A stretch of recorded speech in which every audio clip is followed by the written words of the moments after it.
I bring on those superstars onto YouTube from zero, and then I accelerate you. Quite often within a short period of time, less than a year, I grow that person from 0 to sometimes 1 million subscribers, sometimes 2.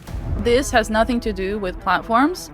This has everything to do with human behavior. So number one, be authentic. My theory here is that we're all content creators. The moment you take a picture, you literally created a piece of content and you stored it on your phone. The moment you sent a WhatsApp message to your mom, that's a piece of content. And number two, this is where people don't agree sometimes. Welcome to the What the Fuck Happened podcast. I'm Tom. And I'm Sam, and we're co-hosts of this podcast. We talk to leaders in the marketing world and lift the lid on what success truly is. And it's all about that moment of chaos that breeds success. With every episode, we'll be speaking to new guests, diving into the what the fuck happened moments that shaped them. And we're interested in the fine, gritty details. No story is a straight line, no journey is a straight line, and the squiggle is something we're going to ask every guest to draw out at the end.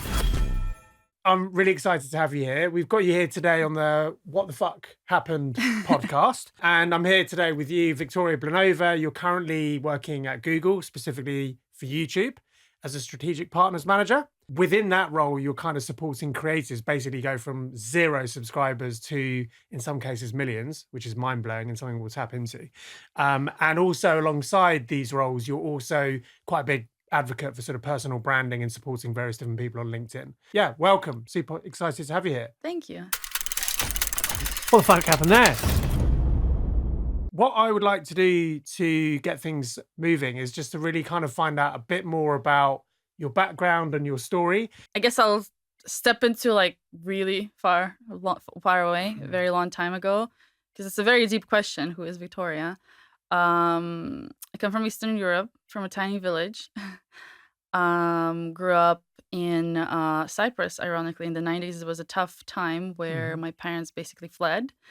And grew up in Cyprus and learned English there. So I was a bilingual kid, so that was nice. One of the what the fuck moments was when we had to go back again to Eastern Europe. And there I went to school.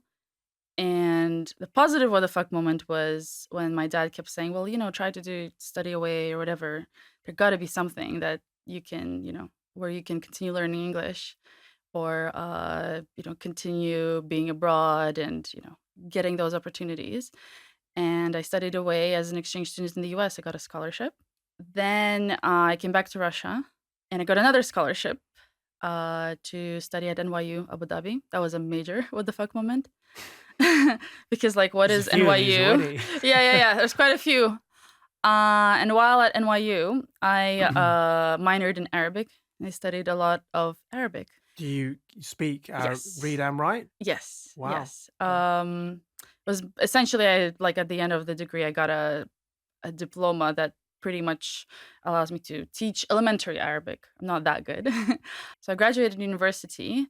And I worked in the Middle East for 4 years. And now I've been in UK. It's my 5th year in UK. Mm-hmm. So that has been my biography so far. But I am happy to go into a lot more detail. Which companies, what I do, all of that. I mean, there's a lot going on there already. But a lot of moving around. A lot of moving pivots. around. And I can imagine you kind of built up quite a bit of resilience and Oh yeah, if I recommend getting guests on here who had parents or themselves survived crises where a country collapses. It's not fun, but it builds a lot of resilience. Or people who fled wars. It's tough, but I think once you come out of it, there is this sense of undeniable wish to build a better life. It comes with its own darkness as well, but I do feel a lot of 90s kids or people who have, like they say, first generation immigrant parents. I am the first generation in this case. Mm-hmm. Those people have a very interesting level of ambition that's very hard to explain. Someone else? Yeah. I think this is something I've noticed when I've met people who've come from very different backgrounds to the one that I've come from, or even just people not necessarily from major crises, but even just people that have lived in different places, experienced different cultures. I also like really firmly believe that it's like your background and your upbringing and your surroundings kind of do Shape us. shape us and inform decision making later in life. Let's go into, for context purposes, just dive into a little bit more around like what is it that you do now? Like what's your kind of from a professional perspective? How would you describe how would you describe your sort of role today or your multiple roles? Yeah, I sometimes describe my job as the most fun job in the world, potentially. Doesn't mean it's easy though. Like fun is great. I essentially look out for opportunities for YouTube, so in a business development capacity, essentially, and I bring on those superstars onto YouTube. So let's say you're an amazing podcaster or an amazing content creator with maybe millions of views, and I bring you on from zero, and then I accelerate you. Then I create a program where I say, month 1 we do this, month 2 we do this, etc., etc. And then quite often within a short period of time, less than a year, I grow that person from 0 to sometimes 1 million subscribers, sometimes 2, sometimes much less. It just depends. So it's really, really fun. So it's a lot of working with people and growing them. It's quite interesting, isn't it? I mean, I don't want to ask the question like, what are you looking for? Like, what's the secret sauce in some of these people? No. I don't mind. I don't mind sharing. I don't mind sharing. Well, one, there's business metrics that I can't share. So sometimes it's just like a business decision of like, we're looking for this and that, that I can't share. But something me on a Victoria level and the agencies I work with sometimes know this. I really, really care that the person is super passionate about it. So I really, really care to know that the person is actually really passionate about working, creating content for YouTube or creating content for whatever platform I'm working with. If I don't see that in our first 5 minutes of the call and I don't see that they're like all in, I don't think it's usually worth it because I need to make decisions really, really fast. I remember I would, get on a call with someone that's not that leaned in or that passionate about it. There's these micro signals. At this point, it's just a gut feeling, but there's these micro, I wouldn't call them aggressions, but micro, like little moments where you realize that the person isn't that, invested.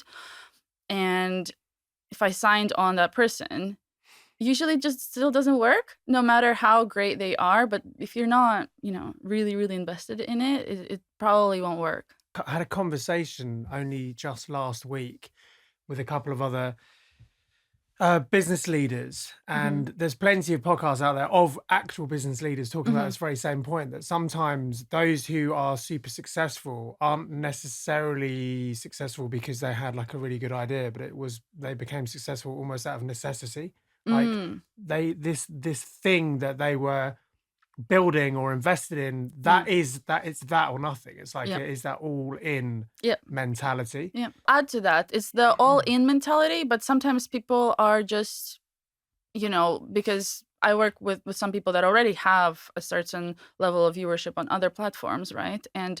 But for some reason they're just all in on what they do and they just really want to keep growing, like, because at some point some people reach a level where they're like, I'm good, I'm fine, I'm good where I am. But then there's people that are like, no, I really want to make this work. And it might be out of necessity, but I'd add it's sometimes out of passion because they love creating videos or they love creating content or they love engaging with an audience on a new platform. How did you become the person that is identifying new talent? Because I mean, that's like, it's quite a big responsibility as well. I try to remind myself each time when we're doing the selection process because it's tough because you need to make fast decisions. Thank you. Honesty, like they all say, fell into it, but frankly speaking, that's how I think a lot of people end up where they are. Essentially, I was in marketing all my career. And I do believe marketing really, really helps in this role. And I wanted to pivot into partnerships. And specifically, partnerships with a marketing angle if possible. And this is where I learned about this role. Mm-hmm. And fun fact is Arabic also helped because I work with a lot of Arabic speaking creators. Yeah. And I essentially applied. I was in the marketing team at YouTube. And I applied for a partnerships role at YouTube that requires a bit of marketing knowledge, but essentially it's a lot of people management and partnerships work. Yeah. So you had one eye on where you wanted to go. I wanted to switch into partnerships. I had a good mentor who encouraged me to focus on my strengths. And Yeah. I think that's also something I hold on dearly to, the advice that you should really, really capitalize on your strengths. And for a while, I thought, well, marketing is glamorous, marketing is strategic, marketing, allows you to say that you work with certain business objectives, etc., etc. She looked at me and said, "You're so good with people. What the hell are you doing? You need to move to partnerships." I was like, I want to be glamorous. Moved to partnerships, never looked back. Did exceptionally well in terms of reviews, in terms of growing, in terms of working with YouTubers. I love working with them. They love working with me. So recommendation to everyone, know your strengths and work toward, basically leverage your strengths in your career. I think it's good advice. I hoped I followed it a bit earlier in a way, but on the other hand, I'm really grateful to marketing. I think I still love it, and I still believe it is some level of strength, but partnerships is even more. You've just said there that you had an eye on wanting to pivot into partnerships, but equally you were in marketing prior to that, and prior to YouTube, you were in, I think you were at Nestle for a while, and you've obviously been in different regions. So the journey isn't necessarily like a straight line, right? It's from the not. beginning to Not end. at So all. you did say at some point there was a moment when you felt like you needed to pivot. I mean, are you able to? Can you pinpoint any of those? Yeah, I think my biggest pivot or the biggest decision in my life that affected me was many years ago. After my first role, after graduation, I was in consulting, and I focused on marketing projects. And it was really tough, insane hours, but amazing mentorship. There, I asked my mentors within the team where to go next, and they all said FMCG. Frankly speaking, because they were all ex-FMCG, but they kept telling me that the best marketeers are formed in FMCG, CPG environments. So the Unilevers, the Nestles, and so on. And then when I went through a massive breakup, and I remember making the decision that, okay, I'll use that time and energy of being upset into getting a role in FMCG. Yeah. And I'd say I started planning 2 years ahead. And that's also a recommendation. It's a marathon, not a sprint. So for a good 2 years, I was networking with people on LinkedIn before it was even cool. Yeah. This was like 2018. Yeah. I don't think people used it that actively back then. I mean, clarify. I was on LinkedIn in You were? 2018, Okay, so we were the early adopters. But I wasn't there. Were you like networking? Were you DMing people? I mean, I was sort of in like sales and financial recruitment, but it certainly wasn't for like personal branding and building brand. True, it was there for literally connect. So I would, exactly. So I would DM people, but I remember back then it wasn't saturated where you DM someone and they're like, it's what the do you only DM want? they got in their inbox. Exactly. It's amazing. The response rate was. It was great. Yeah. So back then I was like, okay, I'm gonna DM all these people from FMCG for a good 2 years. This is to try to get a role in FMCG. In Nestle, okay. Or FMCG and prior in general. To this, you didn't have any FMCG experience? Nothing. I was literally in a tiny boutique consulting firm. Yeah. I mean, my claim to fame was that we worked with McKinsey quite a lot. Yeah. And McKinsey would try to recruit me, but I really didn't want to stay in consulting. Okay. I wanted to work in marketing and FMCG. And for a good 2 years, I found a mentor who I talked to for a good 2 years. And for 2 years, he advocated for me to join the team. Amazing. And then finally, I did join. And to me, that was the biggest pivot to decide that I want to switch industry, I want to switch role, and I'm willing to work my butt off for 2 years if need be. And that's what it was. I had to change my CV. I had to network. I had to, again, it was a 2-year journey. And very often, people approach me and ask me, I want to get into this company, that company. And I sometimes ask about the timeline, and they're like 3 months. I was like, well, unfortunately or fortunately, if it's a different industry, different role, different country, you need to budget the time or potentially switch jobs to prepare you for that new role. I don't think many people really understand. Yeah, I don't think people understand what that, and I'm not saying this necessarily from, I mean, I've moved jobs and jumped around quite a bit before Dojo Films, but I was also for 2 years in a recruitment role, recruiting like senior financial Yeah. You have a lot of consultants insights on this. Yeah. into PE firms, and being somebody who is knowledgeable and understands how things, what's going on, and moving from that position of being experienced and people looking to you for answers to jumping into a situation where you don't know what's going on and you're playing catch up. Like on a CV, it's a move, but like in real life, it's a lot of stuff to like mentally process and deal with. And again, I think it comes back to resilience. Like there are certain people who just built or willing to take that challenge on, but it is a challenge. I think resilience is part of it. I think in some ways also maybe patience. Yeah. As in knowing that I can potentially get there, but you got to have ambition and a kind of know where you're going or know where you want to get to, I guess. True. I feel like you're not going to, if you don't have an ambition to get to that place, accidentally stumbling into something where you are like feels short term, you're taking a step back, probably wouldn't make any sense. Yeah, that's true. Yeah, I'm a bit like, my family loves and hates me for this. I'm a bit stubborn. So to me, it's like, I put in a goal. Okay, if it doesn't take me 6 months, it'll take me 2 years, whatever. I'll get there. I'll just, if it makes sense, if my mentors told me that this is where the best marketeers are, I'm going to do it. I'm going to get there. Yeah. And if it means, if along the way I find out that, okay, maybe I need a master's or maybe I need this experience, whatever it is, this is the goal. And I'm going to laser focus on that. And I just say that it wasn't a wrong decision because that opened up so many doors. That's how I fell into this role. I mean, I got recruited into Google. From Nestle? Yes and no. I moved to London and I was job searching in London. Yeah. And from there, I just got a recruiter call asking me about a role at YouTube. I was like, oh, that's Google. That's cool.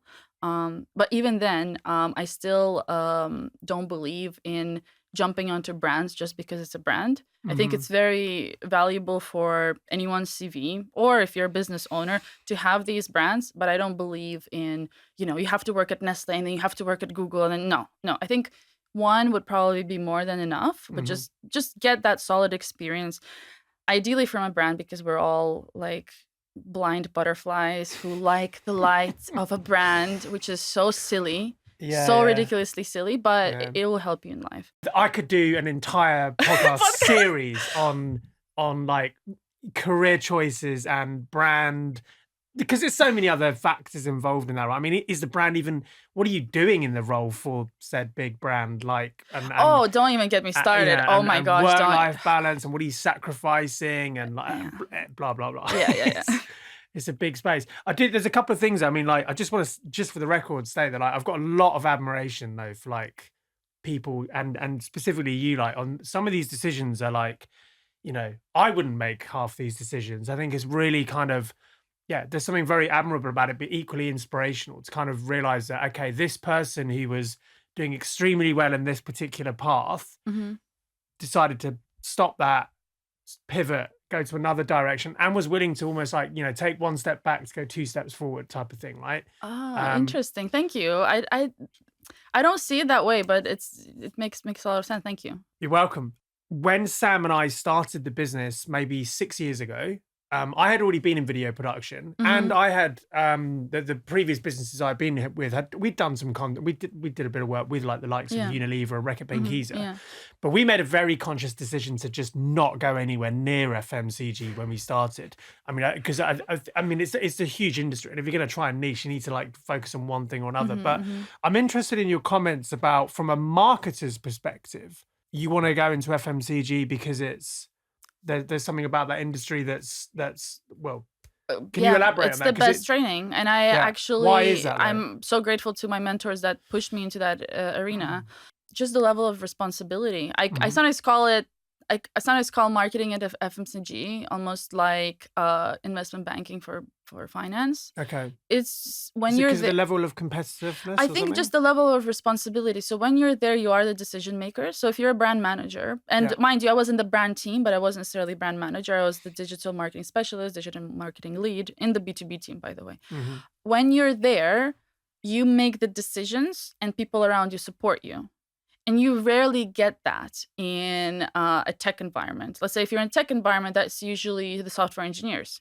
You build and you're essentially making product decisions, maybe alongside with the product manager. So the brand manager role at FMCG or being in the brand team is very similar to being a mini CEO. So what would happen is you go into meetings and the operations team or the supply chain team tells you how much supply we have. The finance team tells you how much money we have, and you need to decide, and you tell them, well, we're investing the money in this campaign or that campaign, and then you go and brief your creative team or your video production team, depends on the situation, you brief them, and you're constantly making decisions for the brand. And if something happens, let's say campaign flops, guess whose fault is that? Someone else's. So it's just like and having been in that environment, it's just such good So it's kind of like training. they're essentially operating as like business units or pods kind of Yeah, within the exactly. business. Yeah. So I was in the B2B team, and we were in charge of the B2B experience of Nestle. And I was specifically working on digital marketing. So any touch point related to digital marketing, our social media, our website, our LinkedIn, our trainings, our data collection, our e-commerce, all came back to me. It was exhausting, but then at the same time, you learn to take ownership of it all, but also working with people, as in training them, negotiating a certain level of commitment, all of that. And so far, I don't see this reflected in marketing teams in other industries. So like this, there's I think, I don't know, Harvard or whoever, whichever university talks about the fact that you want to be in an industry where you're the center of attention, essentially. Okay. So in the case of tech, as in like working for Google, right? Ideally, you're a software engineer or a product manager. You work closest to the product. Within FMCG, you're closest to the product when you're a brand manager. Interesting. Definitely something I wasn't really aware of. I mean, I can only sort of think about it, liken it to sort of the kind of sales perspective, which is just trying to identify who to reach within an FMCG firm. And then, from previous experience, we would have a relationship with that one team, but that wouldn't have any relevance to any other teams because they're using different people and different suppliers. There's it's no completely it's not centralized. It's And the Nestle model, interestingly enough, is done in a way that they made sure the teams compete with each other, which is so smart. So a bit of healthy internal competition. So you were in charge of your business. And then we were the B2B team, but then we had the Nescafe team, but we also sold Nescafe. So, but so you compete a little bit with each other. It's quite fascinating, and everyone had their mini, their what we call actually BEO, business executive officer. So everyone had their own CEO, and they were reporting to. It was it's quite fascinating, and that everyone competes and but also learns from each other. You mentioned way back that in part of the process to get the job in FMCG was to network on LinkedIn. Yeah. And one of the things you're doing now is, aside from all of this other stuff, is you are a big advocate for LinkedIn and you're assisting people with building their brands on that platform as well. I think it came all through opportunity. I got so many opportunities on LinkedIn. It was absolutely insane. That's one. Two, I had actual professional experience where I trained salespeople on their personal brands on LinkedIn and essentially help them post every week, aided them with certain content. So I was helping out. And as the rule of what is it? Oh my gosh, it's not coming to my mind. But basically, you need to lead as example.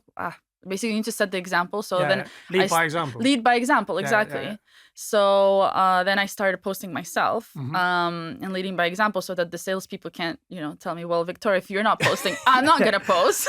Yeah. So then a lot of opportunities started coming in. It just with networking overall. But then when I transitioned to the YouTube role and coach so many people on content creation, I felt again a bit out of place to not lead by example. So I made the very conscious decision to start creating content a lot, so that I am constantly in the shoes of a content creator. So whenever I do have a strategic meeting or what we call a strategy session with my creators, Yeah. I don't speak from a point of view of just a manager in a corporate. I also speak experience from as well. from experience of a creator that's maybe not creating on the same platform, but knows what the trends are, knows the struggle of, getting barely any views or Yeah. barely any impressions.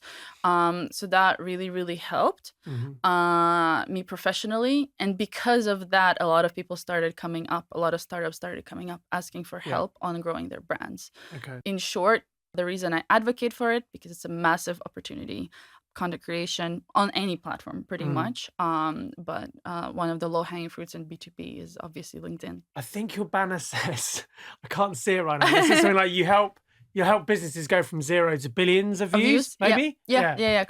Or I help people go from 0 to billions of views, because at the end of the day, each business is a few people. Dojo in its current form with Sam and I together driving the business was sort of maybe like just before COVID happened. It was literally nice. Okay. Well, COVID wasn't, but yeah. I mean, as in, I say nice because so many people exploded during COVID. Yeah, well, in a good way. I think it weirdly, like, we started just before COVID.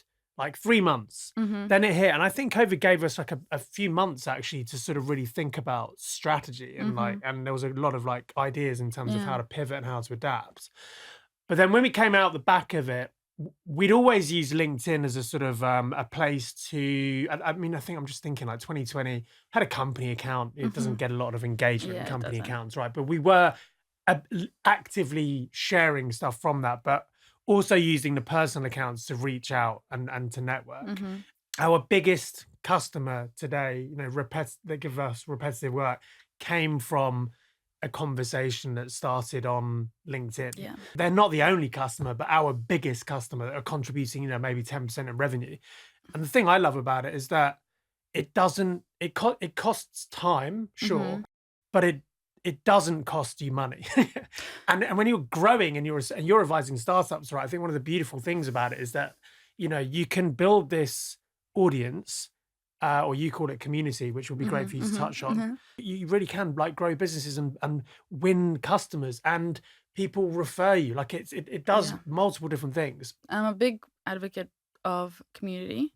But also what I like to touch upon, which I think is very important, obviously consistency. That's a foundation that everyone needs to adhere to. I mean, if you don't have consistency for at least a year, just don't even touch it. When you say consistency, what do you mean by that? Being committed to consistently show up. Compare it to a TV channel.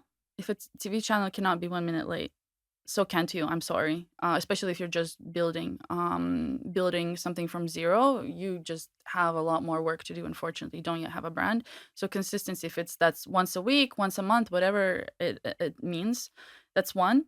The foundation, really, really important, for at least a year, with zero expectation of return. And number two, which I like to double down on because everyone knows about consistency, is volume.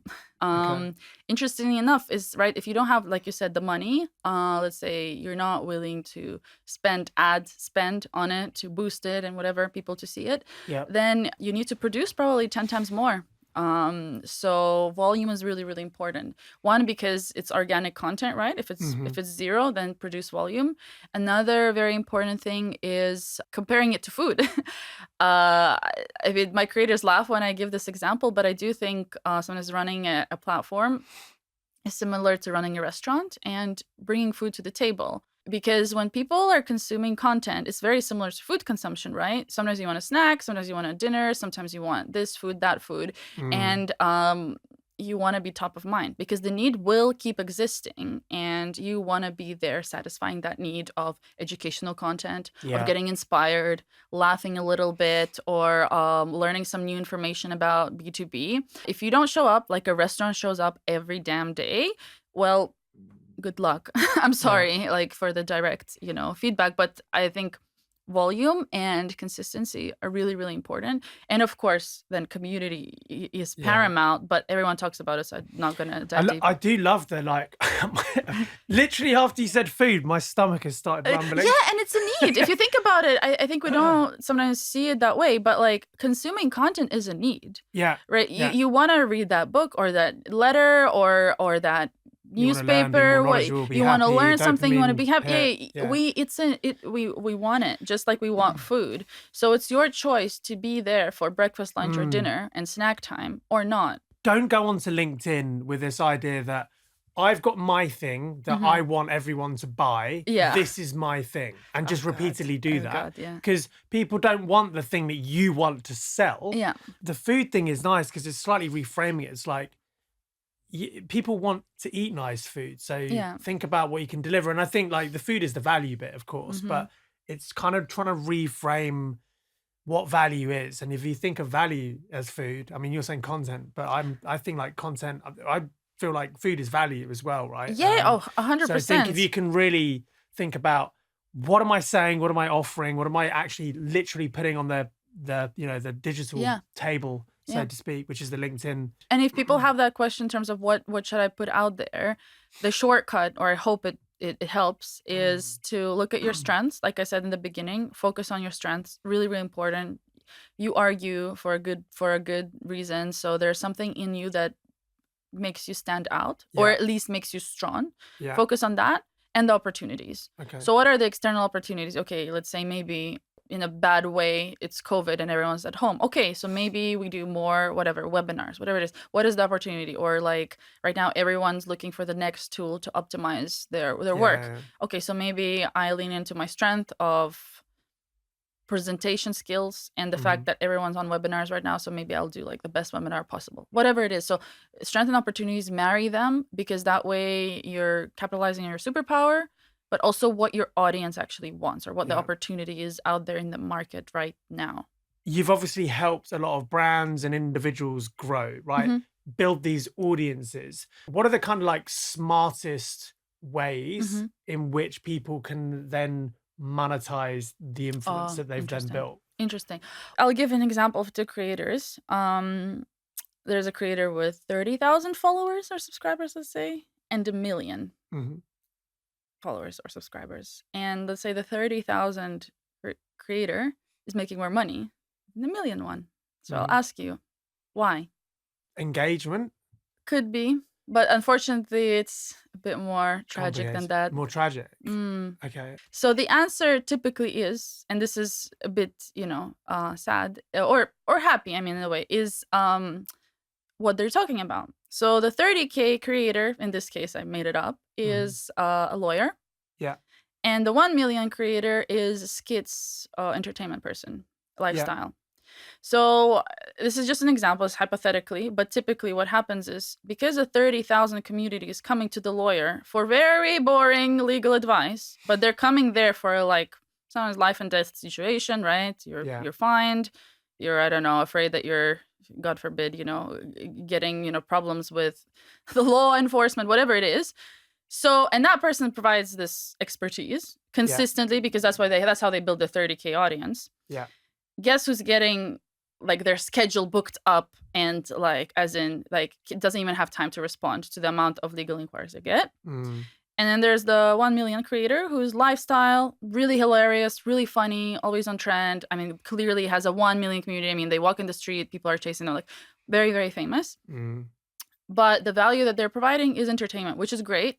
But when's the last time you paid for entertainment and how much? Question to you. No, really. I'm actually very curious. I honestly can't remember. Yeah. Well, maybe Netflix. You probably pay for Netflix. What? 12 quid? I think actually I went bowling actually last week. Yeah, okay. So you paid for I that. spent like 15 quid. Yeah, for how an much hour. did you pay your lawyer? Yeah. Well, I can't reveal those details. Yeah, on this but you know what I'm podcast, saying. unfortunately. So the vertical you're in, Yeah. this is very real talk, but it matters. Yeah, of course. Yeah. So I'd say before you even start creating, think of what you want to be an expert in. Do you want to be the 30K creator who's not very famous, like as in they're just, you know, Yeah, good, like they have a community within the law. And by the way, it's really hard to grow to 30K within that level of Niche space. because not everyone wants to hear a lawyer every day. I'm sorry, or unless they're doing like entertainment, maybe content. No, but Yeah.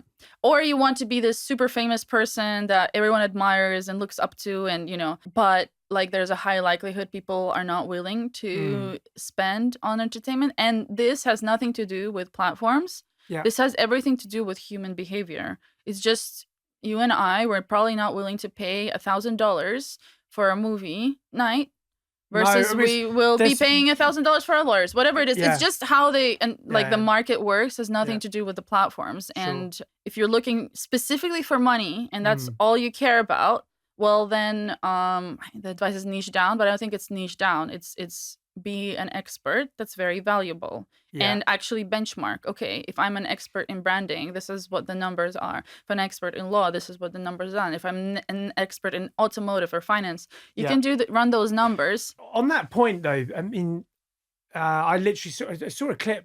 It was only about like in the last week, I think, like Alex Hormozy talking about somebody within his network who is kind of utilizing Instagram, I think it is, as like their lead gen, but actually they have quite a lot of followers, but they're only really getting about 6 sort of qualified leads in per month, and they convert 1, but that 1 converted lead per month leads to them earning about $1 million a year Oh yeah. because of the high value service, the expertise that it is that they're doing. And, Yeah. and he was kind of reciprocating a similar point. I'm actually going to ask like a different question though, which is there's loads of content already. Oh, There's yeah, loads of there's a people lot. doing content, selling this service. And actually this service is not particularly niche. Mm-hmm. And so is there actually like a situation where you might even say to somebody that it is not worth investing all of their time and trying to build a social like community and following? I think the honest answer is it depends what relationship we have with each other and how direct you want me to be. But I'll be very direct right now. The way I see it is, I keep telling this to my sister, who I love so much, my younger sister, and I truly believe in this. There's some framework around it where if it's hard to enter the market, like if it's hard to enter a certain industry, the payback or your return on investment is much higher. If it's easy to enter, the return on investment is really low. Yeah. So I would say, similar to these creators, it's very hard to enter the space of law because of content creation within Barriers law. of entry, yeah. Barriers of entry, yeah, You've gotta exactly. get qualified. Because you need to be qualified, Yeah. you need to Years have of spent investment. 6, 10, whatever years to learn. Yeah. And then lifestyle or video in this content creation or video creation, in this case, the argument can be that the barrier to entry is low. Yeah, The I barrier- would totally agree. Like, and you know, even the last 5 years, the cost of a camera's gone down. Yeah, You know, the cost of the camera. ability for anybody to edit is Yeah, and going- also all of these, these you things. know, people growing up on watching so much content. So I'd say a lot of youngsters, yeah, literally teenagers. Yeah. I have a very young sister as well that she's so great at filming, partially because she grew up on these social platforms, media, yeah, and yeah. she knows what a good video looks like. So you're also competing against a teenager with a camera who's going to charge $50 or Yeah, whatever yeah. they're going to charge. So I'd say barrier to entry is low. Because of that, just competition is incredibly fierce. The way I sometimes talk to my creators, let's say in lifestyle, is fortunately or unfortunately, there's millions of you. So you're not competing with just like Lucy and Joe and Peter or whatever. You're competing with the Everyone. whole world. Literally, Yeah, like I at know, least yeah. 1 million people that are equally as good as you. Yeah. So why you? So I'd say if you are able to nail why you, like have a phenomenal value proposition, it could be because I don't know, you are the #1 respected community leader in London and everyone wants to come to you because like if they don't come to you, I don't know what, Yeah. the world will fall apart for them. I don't know, whatever that value proposition is, Yeah. you need to be genuinely the best. You know, I find this a really interesting space because I'm in it. But Mhm. Stephen Bartlett actually did a talk as well not that long ago, and he was sort of saying that So in that particular space of social media, maybe what you want to try to do is like everybody's going to be good at filming. Everybody's going to be good at creating content. Everybody can do like a bit of like content creation or creative. So the next step is one is like there's the niche element, right? Yeah. So like for us, it's okay, but where we have expertise that we can provide and value that are specific to like B2B SaaS and that growth journey. But still, it's just content. Yeah. So what he was saying is like you need to find another skill that's like your plus one skill. So it's like, for example, I'm not saying it would be, but I mean, in his point, he was pointing out like if you are a lawyer and you add on the skill of being excellent at social media. Oh yeah. Bang. You stand out. But then he was applying with social media. Okay, now find that expertise that you can maybe tap into. Add that on. That's gonna be the differentiator. Oh yeah. But trying to say that your USP is I create unique content. I mean, like that doesn't fly. Oh yeah. Oh no, it doesn't. It could be like I love it. I love this example. It could be I create for people in London and I know the London community well, or it could be I think an interesting one which potentially get you quite a bit of clients because I actually know someone like this. I work with software engineers. Yeah. So I'll be able to produce a video for you. Yeah. And I'll actually know what you're talking about. Yeah. Well, like I have because they have the expertise. Yeah. Exactly, because when you edit, you need to understand what they're talking about, right? Because there are some engineers that are very like, well, they sometimes struggle talking to creative people because they're like, well, they're not understanding what I'm saying, or there's a bit of lack of trust. Well, I mean, that is literally our thing. It's kind of like you can get anybody to come in here with a camera and point it and shoot it and capture it, and someone would edit it. But it's just like the cheapest price will go. Yeah, but really, what we're trying to do is say, but what do we actually want this content to do? Okay, we want it to be put in front of this person, and that's our call to action. Okay, and do we actually understand what it is you're trying to say? Yeah. So we need to understand and speak your language. Just to sort of summarize on that, building these communities and trying to sort of monetize and so forth, you do need to be thinking about not just the size of your community, but actually the value of the product. 100%. Selling. Why you? And why you like be an expert in that space. Being a creator, I had a chat last week with someone and he said like, it's like you're always on. And that can be exhausting. So, my question to you is, what is your approach to this, to burnout? Number one is try to be yourself as much as possible. So the way I work with some clients or some founders is I ask them to pull out their phone and show me the pictures on their phone. They're like, oh, this is getting a bit personal. I was like, well, that's the point. I want you to journal and to write about what you take pictures of. It's your dog, it's your nephew, whatever it is. It's you on a jog. You clearly took a picture for a reason. That means you want to reflect, or that was a point of you creating a piece of content, because if you took a picture, you're creating content. Yeah. So reflect on that. So number one, be authentic, because as long as you're creating content that literally comes from the heart, it'll be much, much easier than like pretending to be this B2B expert and, really needing to jump on the trend. So that's one. So, and then we refine from there. Okay, you went for a run. What does that mean? Let's write a post about inspiration. Oh, okay. Then I asked them to look on their WhatsApp or their emails. Again, what projects are you working on, so that you can also educate and inform based on what you did that week. So number one is all about authenticity. And number two, this is where people don't agree sometimes, scheduling. I strongly believe in scheduling. If you have a 9-to-5, if you have a family, if you have just in general, you're focusing on your health and it just really matters to you, just schedule. Like really just do. Do those reflections, write them out throughout the week, or maybe it's once a week or twice a week. I sit down. So when myself. you're saying scheduling, you're talking about scheduling your content. Time. Schedule your content.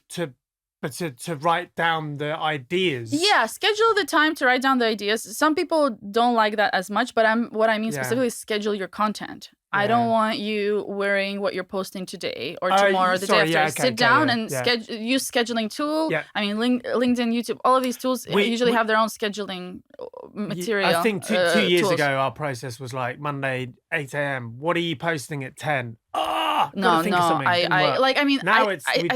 that's how you get burnout. Yeah, no, that's how you get burnout. Yeah, I agree with that. I love what you've just said there, though, about the process of. I feel like that it's kind of like facilitating the ideation of going through photos and Yeah, just whatever you already have. Photos, emails, and WhatsApp.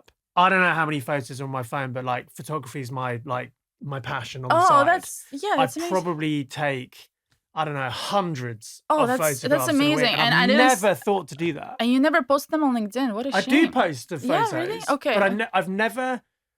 The photos are sort of. So obviously, sometimes I'll think of like, oh, I did this thing and I want to talk about that, and then I'll find the photo for that. But the process of actually sitting down on a Sunday at 6 and going, I took all these photos last week. Why? Yeah. And going, that's interesting. Yeah. I'm going to take that. Please do. I do this exercise with my clients all the time. They love it. My theory here is that we're all content creators. Yeah. It's just not all of us go public with it. Yeah, if you're a content creator, the moment you take a picture, you literally created a piece of content. You stored it on your phone. The moment you sent a WhatsApp message to your mom, good morning, mom, that's a piece of content that went out to your mom. Just the audience was one person versus 1,000. So then take the content you're already making all day long, writing messages, writing emails, and just think, okay, on Monday I'm working on this pitch. The thing we sucked at was ABC, but this is how we'll improve it. 1, 2, 3. Yeah, that's a LinkedIn post. This conversation I had last week with a guy that runs a personal branding agency in South Africa, and I was talking to him about the fact that like it's all very well being told, all you need to do is just get online, be consistent, post every single day, and build an audience, and accept the first 100 days, no one's going to care, and it's going to be rubbish, and you're going to learn. And I was trying to get to the point of like, but for some people, it doesn't come naturally. Or at least they think it doesn't. So what can you, like, what's that piece of advice you can do? And I'm just thinking like, this could be it. It's like, don't sit there on a Sunday and think about, right, this week ahead, what am I going to take a photograph of? It's exhausting. What am I going to talk about? It's exhausting. Do a retrospective of, look at your photos from last week. That's already your content. Use that. It might be rubbish, but that's I mean, the point we chatted about last week was, the process is the journey. Like that's the bit that gets you good. There is like, it's the process of doing and posting and being consistent. You'll get the feedback. You'll see what people respond to, what they don't like. You'll post a rubbish photo and realize the next one should have a face in it instead of a floor. Yeah, but the most important thing, 2 things. One, it will be authentic to you, and people feel that. Whether we like believe in that or not, energy, not energy, people feel the energy of you posting it and you taking that picture versus your assistant thinking it's a great idea and let's do this because it's a trend. Like people feel it in their gut. And 2, very, very important is essentially burnout. You when you pour it from the heart, it's just much, much easier for you, better quality. And that's how also the big guys do it. I used to do, fun fact is, a lot of stand-up comedy. And all the big stand-up comedians, all they do usually is they have like a little journal or notes pad or whatever it is. And throughout the day or throughout the week, they note a time when someone laughed at their joke that they said improvised, and they just write it down. Or they find, when something really angers you, pisses you off, and you're like, and you just write it out.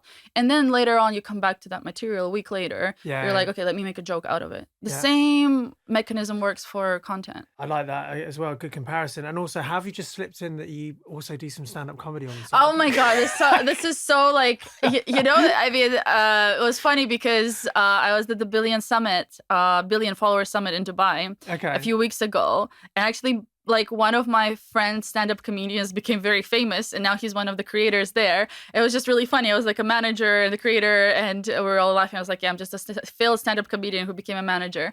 But I did that for around a year, and then COVID hit. I did it a bit throughout COVID, but it wasn't that fun. It's just not the same when you don't have a live audience. And then when I moved to the UK, to London, and here you guys take comedy very seriously.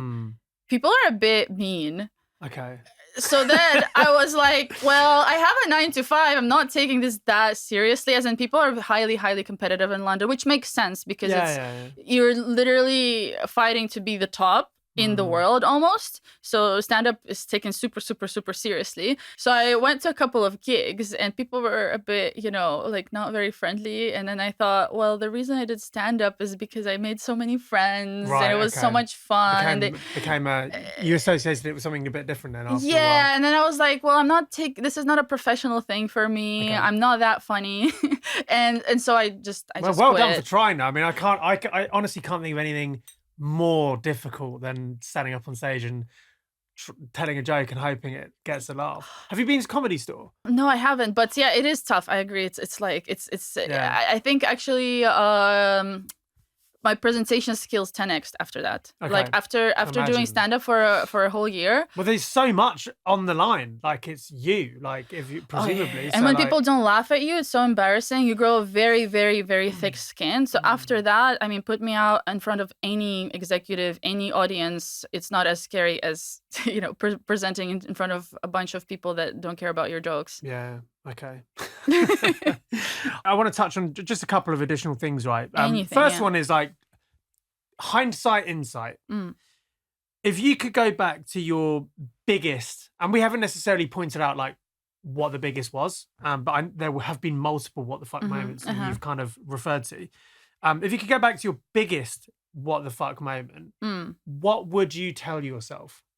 Relax and take it easy and actually connect with people. It's not just all about business and knowledge, because truly, if you don't connect with people, which I believe is our number one want and need in life, all of us, you won't go far. So just having an agenda in mind is essentially ego, and you running around with your ego in mind where you want to build a digital strategy and want everyone to follow you. No one will follow you if you're not connected. Matt Wheeler, who I don't know if you know Matt Wheeler. I've definitely heard of him many times. He's yeah. on LinkedIn as well. Yeah. I had a chat with him, and he's a massive advocate for networking. And the whole thing with LinkedIn, he's like, just be. Simon Squibb says this as well. If you know Simon Squibb, it's Yeah, just of like, course. Just Yeah, give. Don't do things to expect back. Give, and naturally things will come back. And I think Matt Wheeler was like, when you're networking, like his at the forefront is like, I want to network to make friends. Business stuff can come off the back of that. Yeah. But if you're networking for a monetary outcome only, you're not going to connect. People will see through that and the lack of authenticity that's actually there, right? People smell, we feel the agenda behind, but also this applies to pretty much anything in life, leadership as well. If you're leading a team and you're doing this because you need to achieve this goal, no one cares. Yeah. Honestly, they care that you're a person they can relate to, and they care that you are giving them something, a massive win. No one cares about your whatever ego and your business objectives unless they're connected to you and your mission. This nicely ties back to everything we say at Dojo in terms of our storytelling in this B2B SaaS world. It's like nobody cares about your product and what it does for this business. What they do care about is what it does for them or the impact on them. And storytelling in the space is like, if you focus on like the person and their life and their emotions and their feelings and how it's going to make them better or something like that, people will buy into that. That's more interesting than buy this because it's going to do X. I definitely think it's authenticity and tapping into the sort of human thing. Here's a really quick question for you. You can answer this in a word if you can, and you can pause, or it can be a short sentence. But I want you to finish your sentence. Success is balance. This is me getting all wooey and everything. Okay. If you're a truly balanced person, when you talk to people of very high net worth, they're usually balanced AF. I've heard people answer this with different words, but there is a theme to that, which is pretty cool. At Dojo, we've got this like sign-off version of our logo where the D, so it's DOJO, right? But the D just turns into this like squiggle, and there's an O at the end.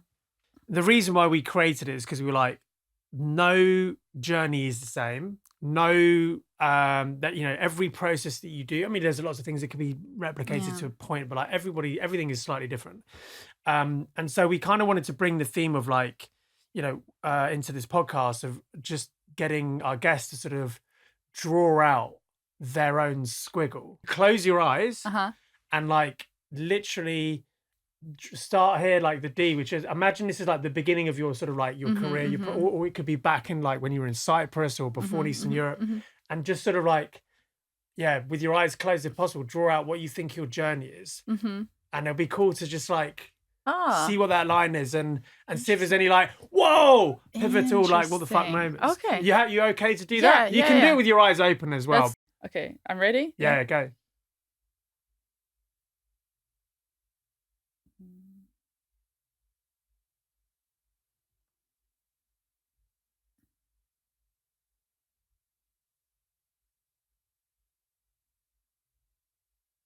Something like this. That's cool. There's definitely That's so some hard. like. I You hope I didn't- don't sound cocky now. No.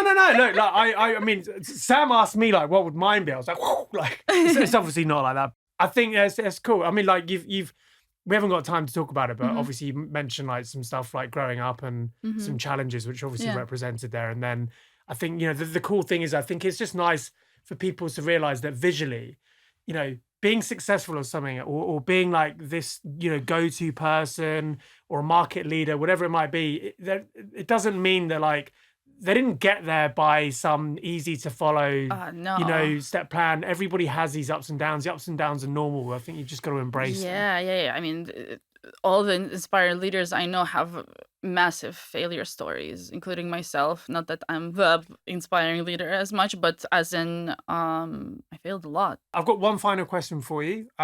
What's next? I'm excited to continue growing my online presence and on my online community. I'm also excited to continue working in my Google and YouTube job and exploring more AI opportunities and speaking to founders. So if anyone's up for advising, I'm open. Awesome. Well, look, Victoria, it's been awesome chatting with you today. I really appreciate you coming in. It's Thank some you. really cool stuff. I've learned some stuff.